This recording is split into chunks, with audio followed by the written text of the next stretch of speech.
Well, hello, hello. Welcome to OutKast Pirate Radio. I am your host, Chris O'Toole, tonight, and with my lovely producer, John Gwynn. What? Gwen Johns. I'm sorry. I'm dyslexic today. That's How okay. are you? That's all right. I'm okay. I'm going to have to pop out. I'm doing something to promote the network. So I'm going to bring Mr. Shane in here. Shane McLain. Hello. Hey, Hey, thank you, Shane. Shane. Welcome tonight. Thank you for coming on. I greatly appreciate you being a co host tonight. And hopefully tonight we're going to be talking to Joe Denton. I don't know if he's backstage or not. Not Um, yet. Not yet. Okay, he's working Not on yet. that Okay. and That's so cool. forth. Yeah. Yeah. So, but in the meantime, how was everybody's week so far going? It's The good, pollen, crazy. dealing. Yeah, really. Yeah, you're dealing with everything with the transportation and everything from the insurance and everything. But other than that, I mean, it's really good.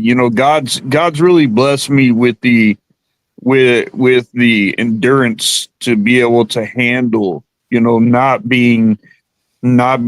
having to be in dialysis as much as I need to be. Um, Right. Right. but I'm thankful for that. I mean, I seriously, I can count on one hand how many times I've been sick my entire life. I'm talking like I can have like 102 temperature for an hour, and Right. and then it's gone. Where You your guys, organs are, where your your organs guest are in your is body, here. mine are on the opposite side. Oh, yeah. You are. That's right. You did tell Yeah. me that. Well, you guys, your guest is here. Would you like me to go ahead and bring him up? Absolutely. Please bring him up. All right. There he is. Hey, what's going on, Joe? Hey, How's it how's it going? going? Hey, man, thank you for coming. We definitely appreciate you being on tonight. I would, love to hear what you have to tell me because you're telling me that, you had some little episodes going on and so forth. But before we even go that, I want you to go ahead and introduce yourself and, tell us a little bit about your story. My name is Joe Denton. Uh, Born in Portland, Oregon. For lived there for 12 years. Moved to California until I was 27, and moved from there to Houston, Texas. Always liked a good scary movie. I was, growing up, I was into scary movies probably more than I should have been. The scariest type to me were, possession. That those scared me the most.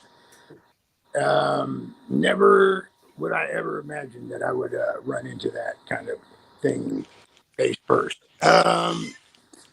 Now, um, as far as what were Chris? What were you wanting me to talk about? So I remember you were telling me about, how you were like experimenting with DMT to pretty much open up your consciousness, and that in the process of that, you were mentioning to me that, some other things may have opened up as well, that, just kind of bringing havoc, on your life. Yeah. Um, yeah. I don't. There's a little bit. There's a little bit of a connection in there. I mean, obviously, DMT is not your average hallucinogenic drug. It is more of a there's more to it than that, and you know it. You'll know that as soon as you do it. It kind of opens the doors to other dimensions, and you get to look in through those doors, and sometimes meet the beings that are on the other side. Um, Not all bad or whatever, but yeah, when um, the experiences I had on it, the first couple times I did it were a lot of fun. I met some alien type beings, very interesting. It wasn't until it wasn't me that was targeted by the demons that are following me around today. It was my girlfriend.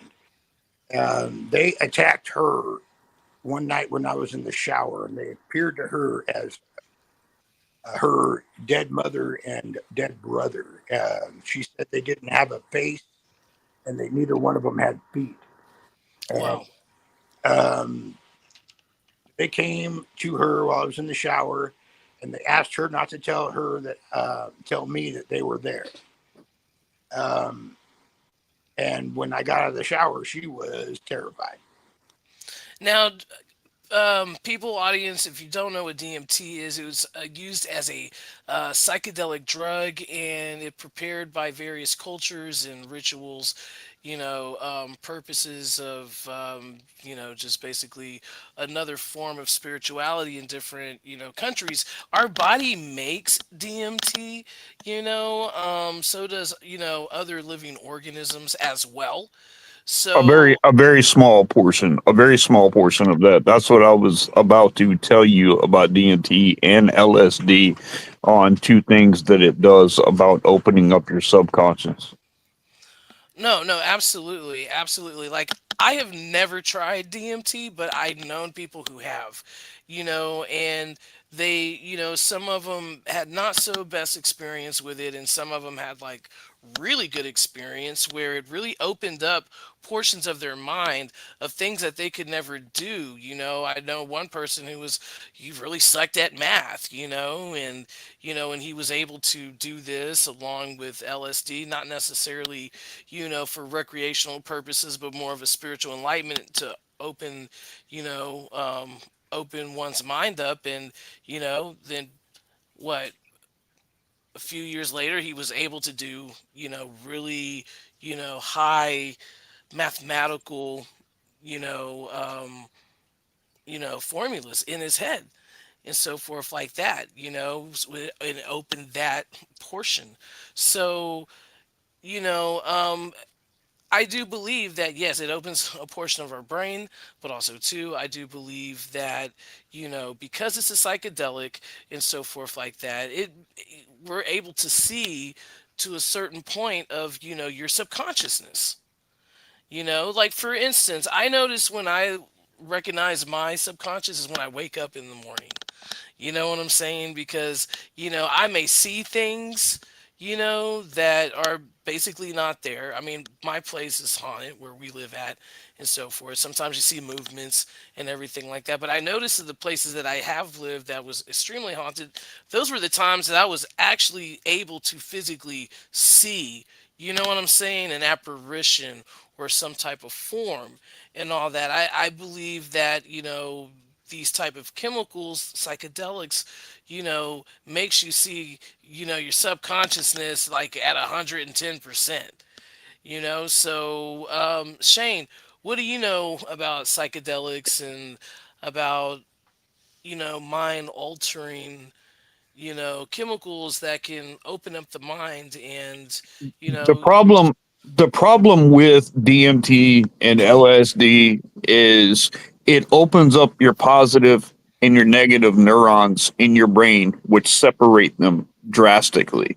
It separates your positive and your negative neurons, which leaves an open gap there. That is where you enter and out your subconscious. So you could either be affected negatively or affected positively. There's no like comfortable median on the inside of there. What makes it dangerous is when you are trying to do things on a spiritual level like that, because it can affect you, because when your positive and your negative neurons are separated like that, you're susceptible to having an attachment, or having some form of spiritual attack to you, or even going mentally crazy.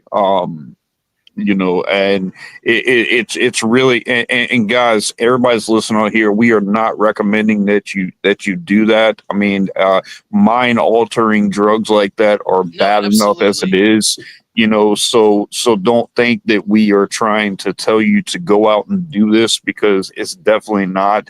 It'll hurt you more in the long run. And the reason why I know this is because when I was in my younger years, I did over 350 hits of acid in one summer. Damn. And so that's how I know, because and with acid, you if you take two hits, the next time that you do them within a 24-hour period, you have to take four, you have to take eight, you have to take I mean, it just keeps going on and on and on. And and you'll get absolutely outrageous, with them. But I can tell you what it did is it opened up in my cerebral cortex to where I would have thoughts where I thought that I would understand everything, the government, I mean everything. Like I could tell you like what they were doing, why it was going on the way it was, but I could never get to a point to where I can tell you why I was thinking it. And then once I started questioning myself, and I'll tell you another thing that was difficult for me to do. I know it's going to sound crazy, but I could never turn doorknobs. I'd go up to try to grab a doorknob, and it seems like my hand would go all the way through it, and that's because it's affecting your peripherals and stuff like that, and Right. but I can tell you that the majority of people that I have talked to that use mind altering drugs that separate like that have not had a good experience, especially on the spiritual nature, because they are not looking for the spiritual side of what they're doing. They experience the spiritual side because of something that's forced on them to make them think about it. And then once you then your negative comes on, and then you start getting affected more and more. And it's really not even worth it. And so, Joe, what about, your experiences? I mean, were they similar to Shane's, in the midst of just, exploring? Well, it's to keep my girlfriend safe. I'm not gonna. Right. Um, I'm for at first. I guess it was just experiences like normal, like anybody else would have on DMT. It wasn't until in my apartment, at night, I got out of the shower and there was had that conversation with her, dead mother, brother with no face, no feet. Um, and everything changed for me after that because it was. I didn't know how to handle the situation. I thought it was actually her dead brother and mother, and I thought that was horrible of them to come back and frighten her in such a way. So I rebuked him. I mean, I was spirits. I told him from this moving forward.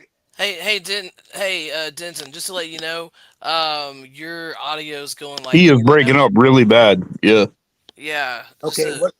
Maybe I should switch from video to just regular audio. So I'd have to get off the cam, but it'd be talking like I'm. I think what you can do, you can go ahead and you can turn off your camera. Right? Yeah, like on there you go, and then that should save you a little bit more bandwidth for your Is it audio. better? Everybody hear me better? Yes, actually, I can hear you better. Okay, so I am rebuking these her dead mother and brother because of how awful it was for them to come back in to scare the crap out of their daughter and sister. I thought it was horrible, so I laid into them and told them that their presence is not needed anymore. I'll take care of her from moving forward, and for them to get the hell out of my house. And I did say, and this is where I went wrong. I did say if you want to see her again, it's going to be over my dead body. And what I didn't understand at the time was what I was speaking to was demons and not her dead mother and brother. And I challenged them. And like I said, my life has not been the same since. It kind of turned upside down.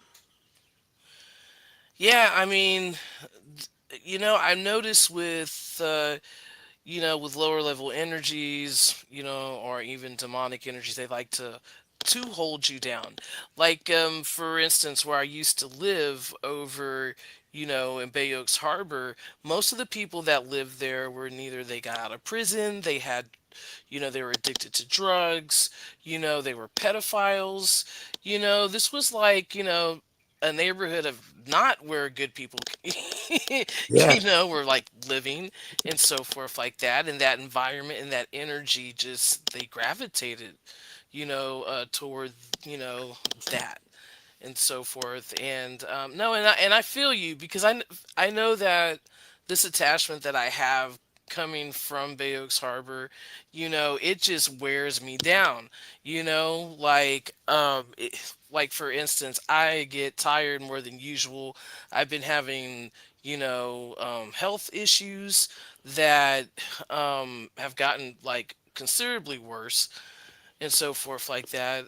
But I was fine until I moved into this house. You know what I'm saying? And then that's where everything started going downhill. Like, it's just sometimes it takes forever, everything inside of me just to like get up, go wash a dish, yeah, dishes and so forth like that. So, and I'm not gonna lie, man, I've had like, since I lived there, I've had the worst of the bad luck. My luck was changing when I moved away to Austin, but then when I came back this way, that's when everything started to change. So I do believe, and I think Shane and I were talking last week about that. How when you have some type of attachment to you and all that, you start to have bad luck because it doesn't want you to go anywhere. It's like a succubus, basically. And so, but at the same time, basically challenging something that's possibly demonic is not good either. no, That can, basically, kind of mess your life up. yeah, it has. Um, and getting back to the DMT part of it was because I would use it, every couple of weeks, and it got to the point to where after I challenged these spirits or entities, um, things started happening to me. If it, as soon as I would inhale the DMT, things felt wrong. Um, the sense of doom, get up, move around. That's when things. It wasn't just things that I was seeing. Have I seen apparitions right in front of me? Yes, very scary apparitions.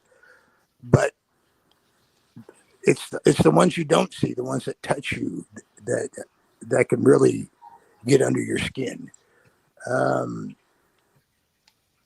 and I started getting touched, and it would scare me so bad. I would get up in the middle of the night, freaking out. I didn't know what whether to get up and run screaming down the street. I didn't know what to do.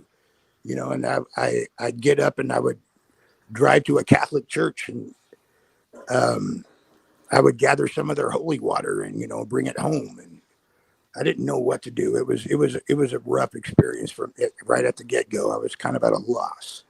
Wasn't ready for it. Now, I do remember you were telling me that, um, that all this feeling and all that kind of changed, the energy kind of shifted, where it's just been kind of peaceful and all that. And then it just was kind of odd that, we started communicating again. And then you were telling me that you felt like someone grabbed your foot, right? And like was pulling you, like either pulling you off the bed or pulling you off, on the floor. Can you explain that? Yeah, that happened 2 nights ago. I was asleep, and it was kind of hot in the area I was sleeping in, and this entity has been really, really after me personally. And like every night, as soon as I go to bed, I've got to cover my face and my eyes. It always tries to enter through the corner of my eye. Um, anyway, and I just have to ignore it. It runs its fingers through my hair, and I just have to ignore it until I fall asleep, if I can fall asleep. Now, when you say that it tries to go into your eye, like, is it like some type of black liquid, or it, can you be more detailed about like how it That tries? has a lot to do with the DMT that he has used because it opens up the cortex of the back of your eye in your peripheral to where you almost see things on a different level than what other people will see things. And even when you get to a sober rate, you can still have those same visuals, um, those same like hallucinations that you can see. I mean, it's definitely from his hallucinating. Uh, quick question on that. Even over a year after the last time I used it, it would be that way.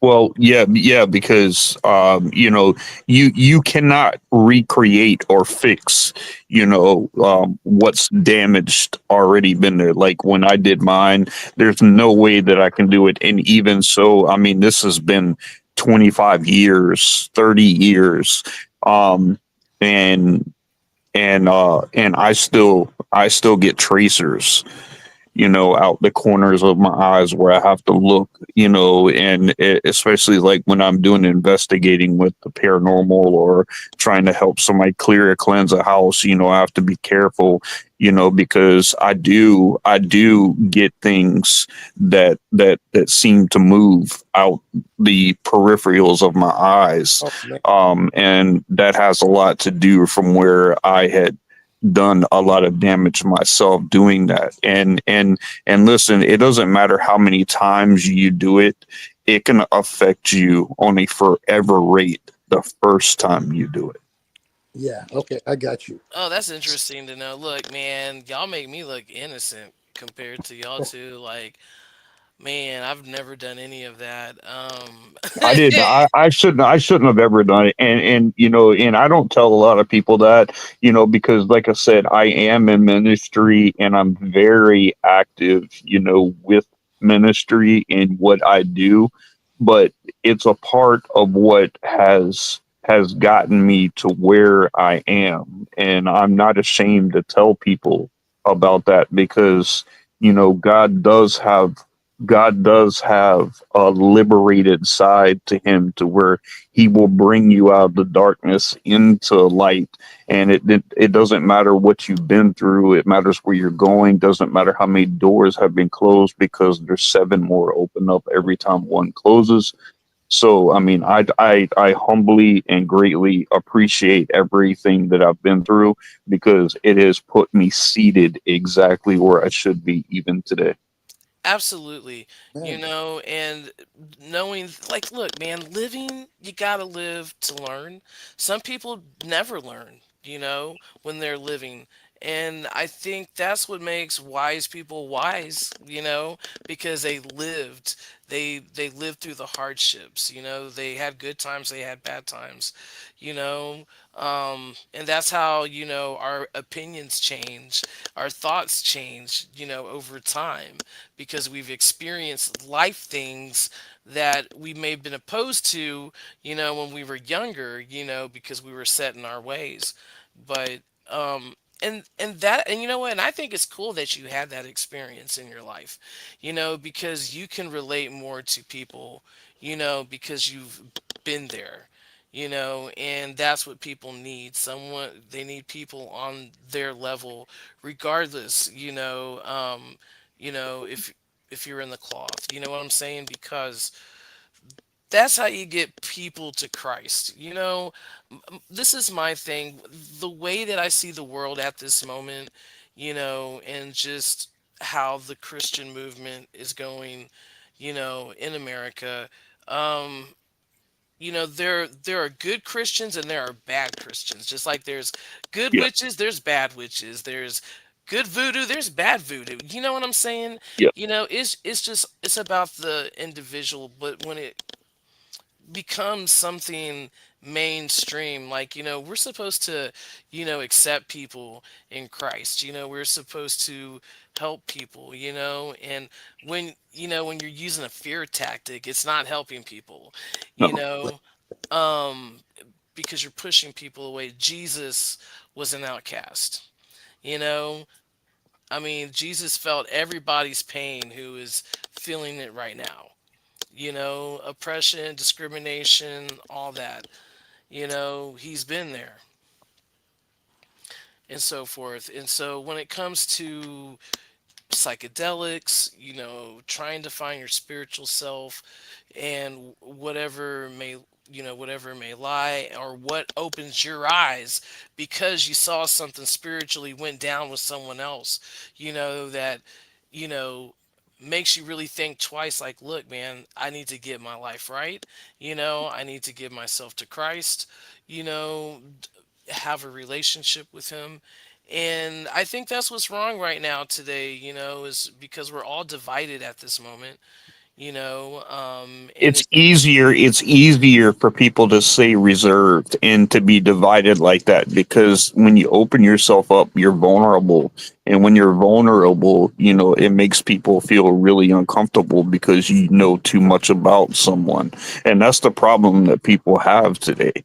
Like you said about religion and things like that, everybody's in search of something better. Everybody's in search to better something in their lives. It just so happens that they use religion as the entire thing. And you have some of the worst people I've ever met in my entire life sit in church every single time the doors are open. yeah, But I remember when I was younger, when I moved to Mississippi and so forth, because I'm biracial. I'm half black and half white.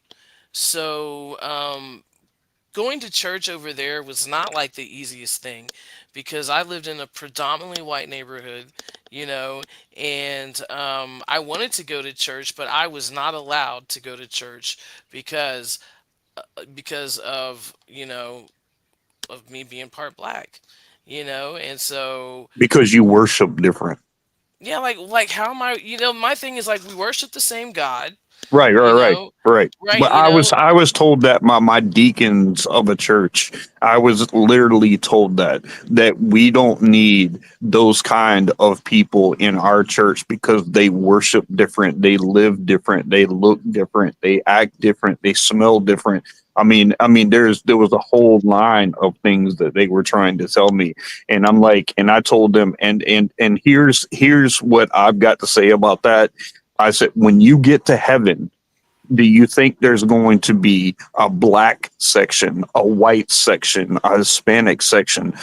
Jesus said, I became all things to all people. Jesus had an olive type complexion with wool type hair with different colored eyes, an olive type complexion. That's the Middle Eastern. Wool type hair. That's African American with the colored eyes. That has the white spectrum, where you can see he was all things to all people. So of Right. course, of course, and that's exactly how we should look at people. We should look at people. That's why Jesus said, that's why he, because so many Jews were so radically turned on the Ten Commandments, that if you didn't live by the Ten Commandments, that this. And Jesus says, listen, he said there's two laws that you must live by that supersede all other laws. And I'm talking, there's 400 or 500 laws in the Old Testament. There's not just 10, there's like 400 or 500 different laws. Right. And Jesus said, love the Lord your God with all your heart, with all your soul, with all your mind. That's the first commandment. And he said the second is just as important as the first. And he said, love your neighbor as you love yourself. And these two commandments supersede any of the commandments that were before. And people need to understand that, because the Bible says that yet these three remain: faith, hope, and love, and the greatest of these is love. When all else fails, the love that you have is all that's going to go with you. The love that you have and the love that you obtain is all you're going to take with you. So if you love here on earth, you're going to love when you're gone. You're going to love in heaven. If you're hateful here on earth, you're going to hate when you die. You're going to hate it, whenever you meet God. And it's totally up to you. And we have to set a standard inside of ourselves that stand up and say we are better than this. We want better than this. And God can create something inside of you that makes it better for you and everybody else that you're around. No, absolutely. Because like while you were discussing this, I was really thinking about Christianity and you know some of the founders of Christianity, like Constantine the Great. Like when I was studying art history in college, you know, a lot of art comes from Europe, a lot of art comes from France, you know, and so, but a lot of the art that was created was Christian artwork, for centuries and so forth. And but then I kind of noticed something that, that really brought up my attention was with Constantine the Great, because Constantine the Great, yes, he's the one who basically founded, Christianity, in the Roman Empire and all that. But also too, there's documentation showing that, he was still kind of practicing paganism as well, but he built these basilicas, these beautiful basilicas all around. And when you walk in the basilica, you see a mural of Constantine the Great. Then you see Jesus down the cathedral. You know what I'm saying? A picture of Christ. So that always makes me wonder, because now today, how we're living when it comes to the church and politics, it just kind of seems like that's how kind of Christianity was founded, was on politics in a way, along with the church. So how do we distinguish that? Because I really don't think they should be related to each other. You know what I'm saying? That's why Because there's a separation of church and state. And the term Christian only shows up a couple times in the Bible. right, Christian didn't even come around until Jesus went back up to heaven. So the term Christian becomes Christ like. And the first church was founded in Antioch. And that was Paul and Peter. They formed the first church and called themselves, they were Christians, because they were trying to be Christ like. And you know but as far as politics and stuff like that, there's you know whenever you go into like a conversation with people, the one thing that most people will tell you is, hey, I don't want to talk politics and I don't want to talk religion. right.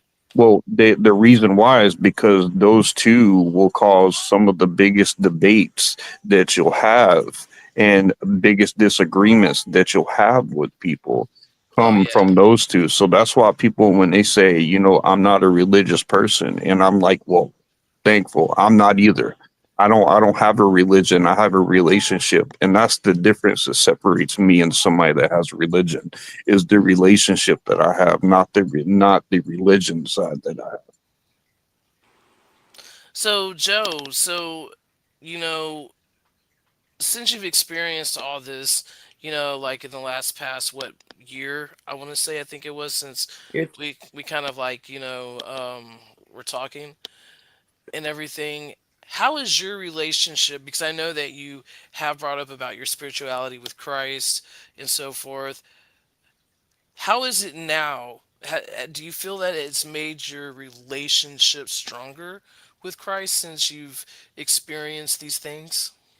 I had been saved many years before, and and I considered myself a Christian, but I kind of strayed from the path, and I was not walking with God when I ran into this brood of demons that is still lurking around me today. Um, it definitely has brought me closer. Not I have a relationship with God now. It's if not for him, I would not be here talking on my own accord. I would have fallen into the possession. Uh, they have, the getting back to what you asked me earlier. The first time they tried to possess me, it was like a black liquid was covering. It was started covering from my head, going over my eyes, and then everything was going black. And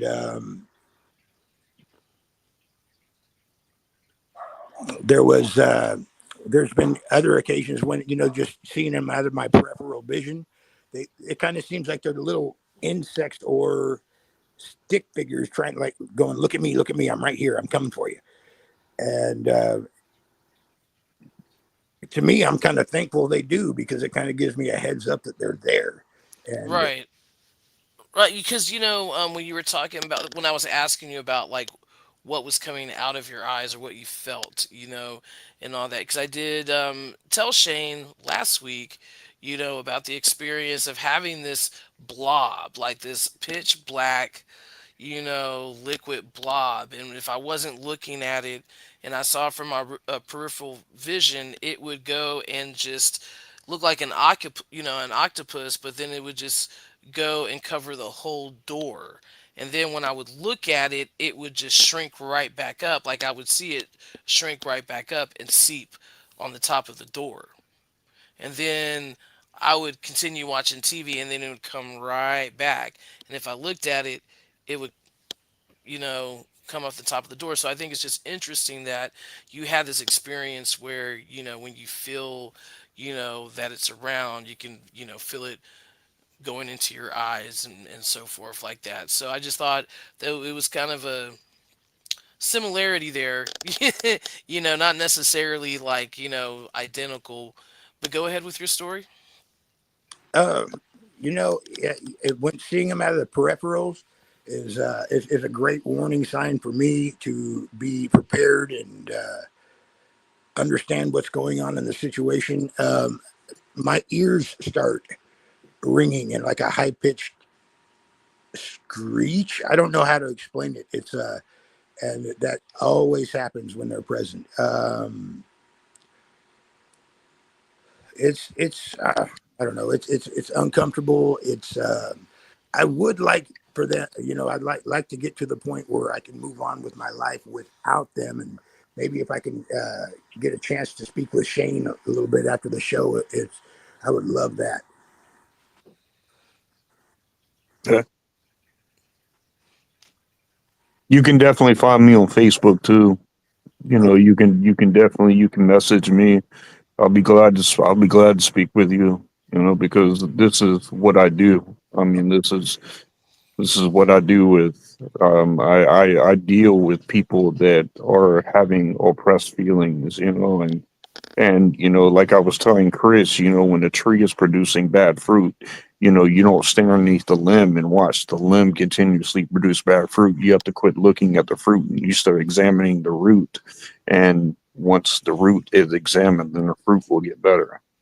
And that's what needs to happen with you. And I don't think that you've been properly. I don't think that you have been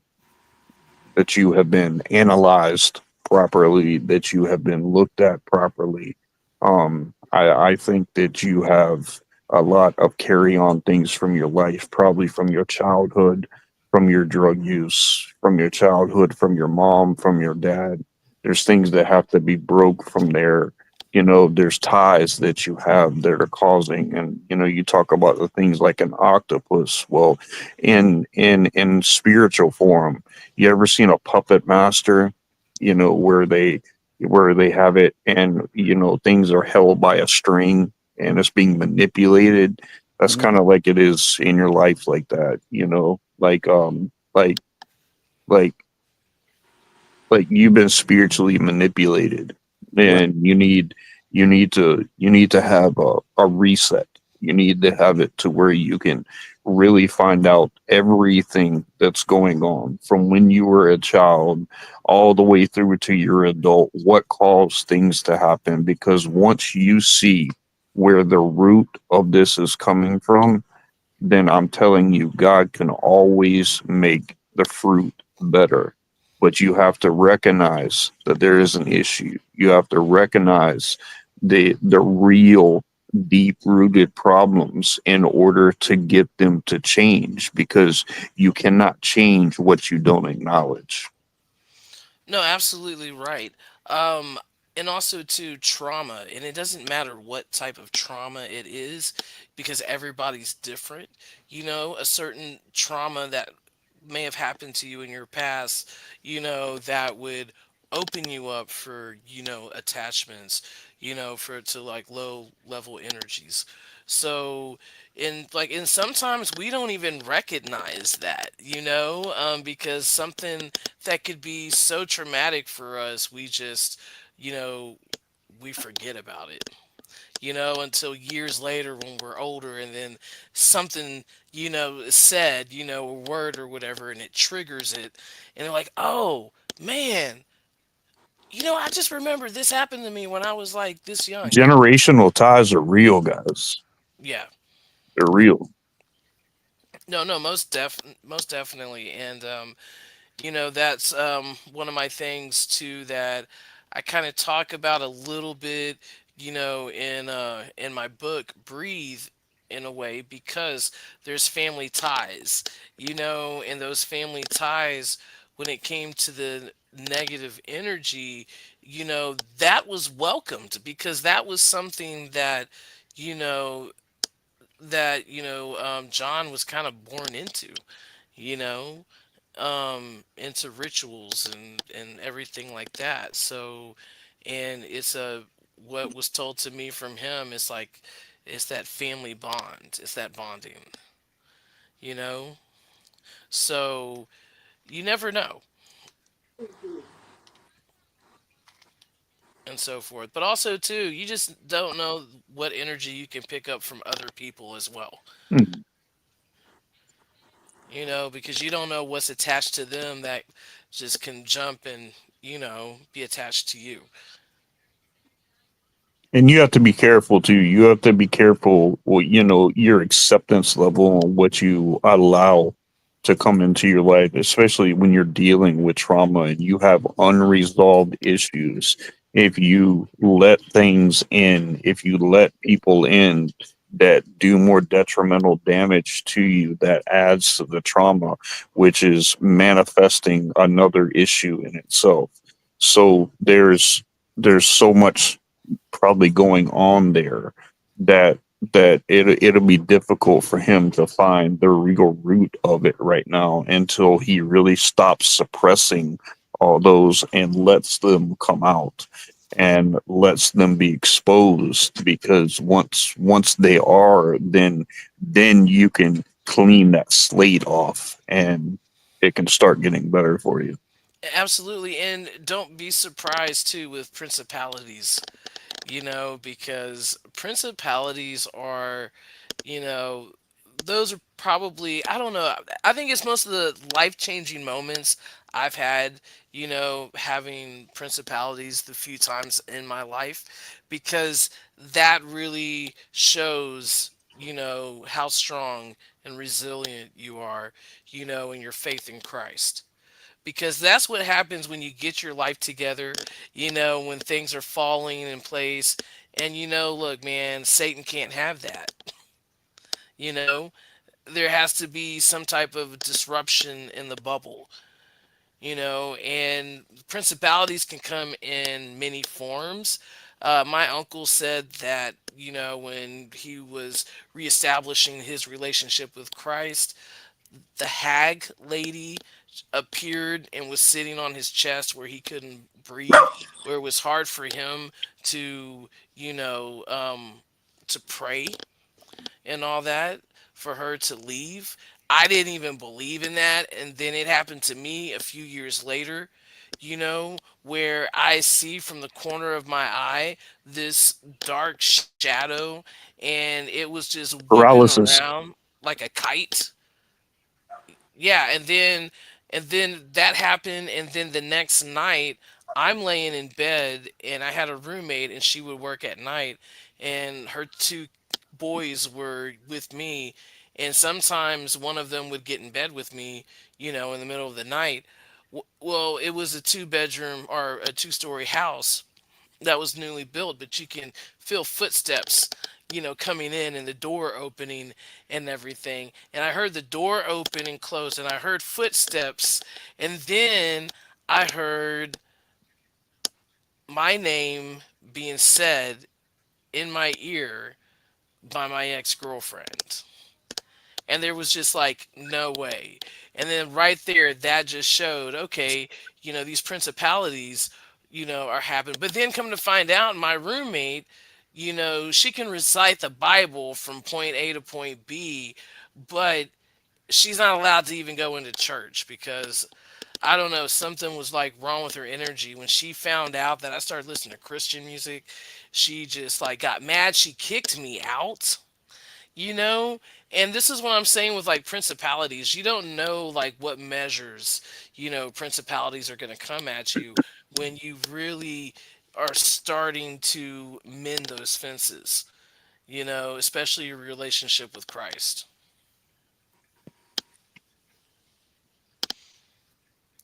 Ephesians 6 in the Bible says that you're battling prince and principalities in the heavenly realms.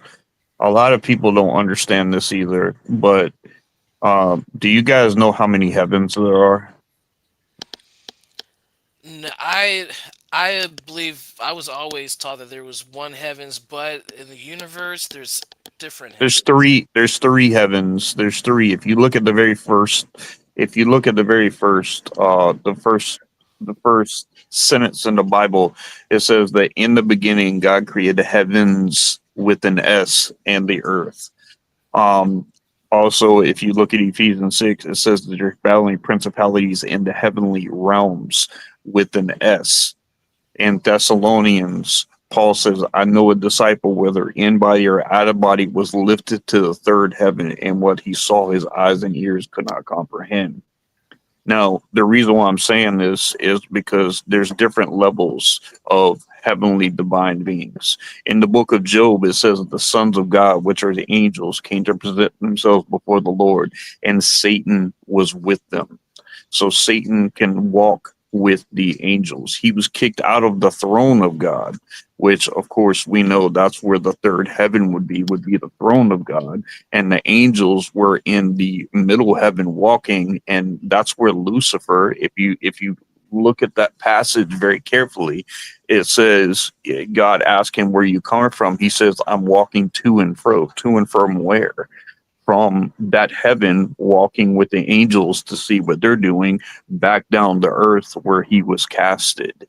So all of our spiritual warfare issues are happening in the heavenly planes, and that's why I know that when I'm dealing with something demonic, and if I'm dealing with it, there's no amount of medication that will help you.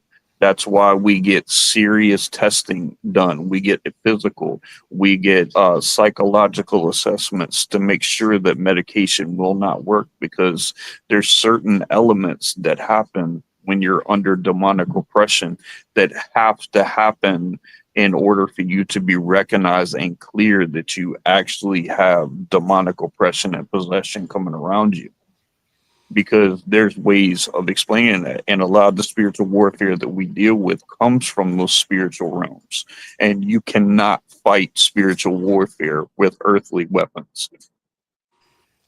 You cannot. You have to fight spiritual warfare in the spiritual realms. You have to fight spiritual warfare with spiritual weapons. And that's your faith, that's your strength, that's what you have in your relationship with God and your understanding of who God is and what he does in your life. No, absolutely. No, you're right on it. You know, growing up and even being in church and so forth, we were just always taught, okay, you go to heaven. You do all these things, you go to heaven. Um, when it talks to the planes of heaven, it was never really explained to me. About those planes. So thank you. I'm always looking for like knowledge and everything. And thank you guys for joining in tonight. And I am so sorry, due to my in progress upgrade of equipment, I'm not able to see any chats, any messages and so forth like that. I'm Comments. right here now, and I deeply I, apologize. okay. Hey, you guys, I'm here now, and I've asked everybody, and I put it up. Any questions? I haven't seen any so far. I think they've just been listening in. All right, cool, cool, cool. But Joe, I appreciate you coming tonight and giving us your testimony and telling us about your experiences and so forth. And Shane, I definitely appreciate you sitting in with me tonight. Yeah, To talk to Joe because he really needs someone to talk to. Who is experienced in this type of level of care, that he needs. And then I hope that y'all can get together and make some things happen. yeah. And Joe, thank you for telling your story. Um, I Joe, always just reach out to me on Facebook, okay? Reach out to me on Messenger, and I'll be glad to have a one-on-one with you. That'd be great. Yeah, we just kind of barely hit the iceberg here. There's a whole lot more I need to discuss. Okay, yeah, definitely, definitely. Like I said, we got to get to the root of the issue before the fruit of your life will ever get better. And once that happens, I think that you'll have a form of liberation like you've never had before. And I think that's what you have. Like I said, I've got this book in front of me too. If you guys haven't gotten this is something really good that you guys will love, Oh wow, yes. and it's called Libra Crystal Method. This guy is a special forces, and he uses guerrilla warfare tactics in order to in order to fight spiritual warfare. This is what I consider the Bible of spiritual warfare. And it is literally a field manual for spiritual combat. So if you guys ever can get a chance to really get that book, you would have an understanding of what I deal with on a daily basis.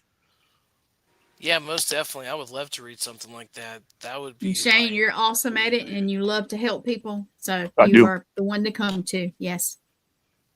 yes, yes, so much. So, this has been a week for me. I think I told Gwen I got Yes. I think I felt like I got food poisoning. Oh no. Yeah, Yes. like my wife and I, we felt like we got food poisoning. We were just sick all night long, you know, stomach. But now, I mean, I feel great now. I feel good. So I don't know if it was just the weather changing because I think it's about to rain over here pretty soon. I don't know about y'all, but when the weather influxes, it just, Mhm. messes with the allergies and, Yes. everything like that. I'm about to say, Chris, the weather change can't affect food poisoning, my man. I know, man. Look, man, I'm just thinking, like, what could have. I mean, was it the lettuce? You know what I'm saying? Like, because we had BLTs last night, you Oh know? yeah, my wife had Oh, one how of those about yesterday. mayonnaise? Did you eat mayonnaise? Yeah. Yes. Well, that is a big, easy thing to, if you leave it out even a little bit, it can go. really bad on you. It can go bad really fast. Well, you Yes, know it what? really. Like, okay, so we eat Miracle Whip over here. I don't know if that's a Southern thing, Oh, that's but salad dressing to me, baby. yeah, yeah. Well, Any southerner, I don't even eat mayonnaise or Miracle Whip, but I can tell you now, if you say that you use Miracle Whip, you're Salad yeah, dressing. yeah. yeah, that's what I look. I grew up on Dukes, Miracle Whip. Dukes, Dukes, Dukes are Dude, what people really like. my mom used to love Dukes. Oh yeah. My mom used to love Dukes. And look how we're just like closing out the episode.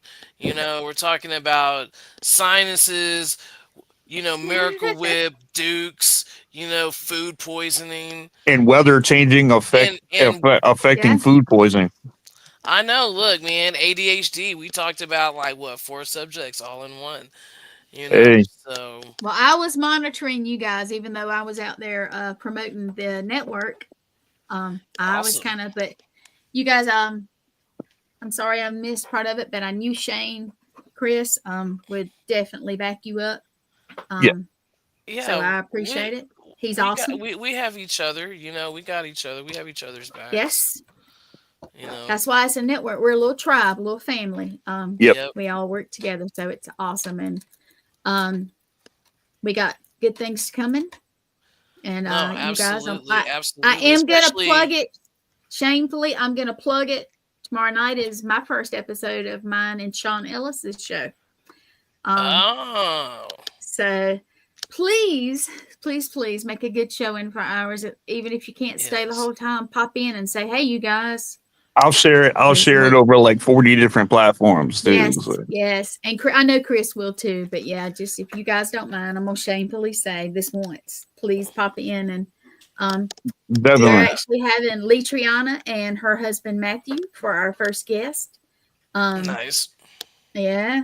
So cross your fingers for me. Absolutely. Definitely Keep 'em got you there. crossed.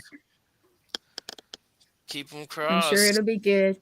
Yep. So who do Like, we have next week for you, Chris? okay, so we have next week. We're gonna have two, and that is going to be Frankie Adaro. I think that's how you say his last name, It's and we're gonna have his partner with his paranormal company or his mhm. paranormal organization, and his name is Anthony ManiaTricycle.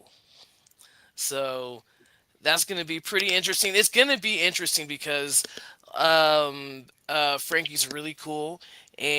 and he is, I guess, like a counselor or whatever, and so he is a lead clinician for an order. I can't think off the top of my head, Mhm. but I know one I think is like Order of Benedict. I probably messed that up. He'll probably let me know in a few seconds. But anyway, it's going to be great and all that. He works, basically evaluating his mental health to see if Mhm. someone, is having mental health issues or if they really have a demonic attachment to them. Right. So it's going to be really interesting. And also, too, Anthony is like me. He's an innovator. He likes to make things. Ooh. So he makes paranormal equipment and everything like that. And so they're from New Jersey. So it should be a really cool show next week. Oh yeah. Tell him to bring some and demo it Yeah. for us. That'd be awesome if he's willing. Yeah. So Yeah. Yeah. Shane, who do you have Monday?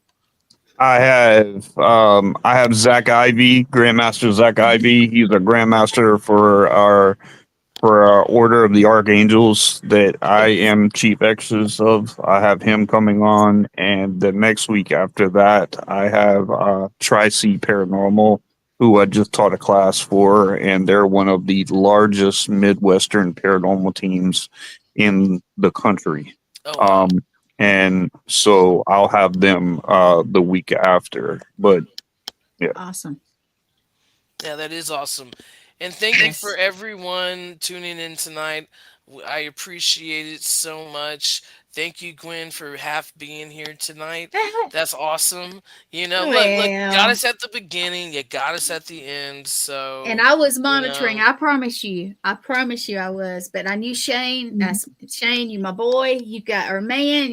You just. I was not worried. I knew you and Chris had it. I was watching, kind of and thank half-eyed. So and thank you, Joe, for being our special Yeah, guest. Thank thanks, you, Joe. Shane. Thanks for coming on, and thanks for sharing with us. And just always know that you have an open space here to really decompress and to talk about issues like that. We're not going to judge you. We're not going to point fingers at you. I am the not at all. least judgmental person I know. I appreciate that very much because I have found it very difficult to discuss this with anybody without getting judged. Yep, yep. Well, I got you, man. Just message me on Messenger, and I'll be glad to get up with Yes. you and speak with you. Okay, great. Yes, All and right, Joe. yes, I'm and gonna. thank you so much, Shane. And I'm All right, sorry. Yes. guys. Thank you. What, Gwen? No, I was saying thank you, Shane, a Yep. million zillion times. And I know you can help Joe. I know you can. Absolutely, He absolutely. really can. So, anything else, Chris? Because it's just a little over an hour, which is fine. But I know we try to No, keep it no, kind of no, no. close. We're good. We're good. I'm just closing it out. So thank you so much, and we will see you Okay. next week on OutKast Pirate Radio podcast. See you All right, guys. guys. See ya. Have a good night. All Good right. night. Bye. Bye bye.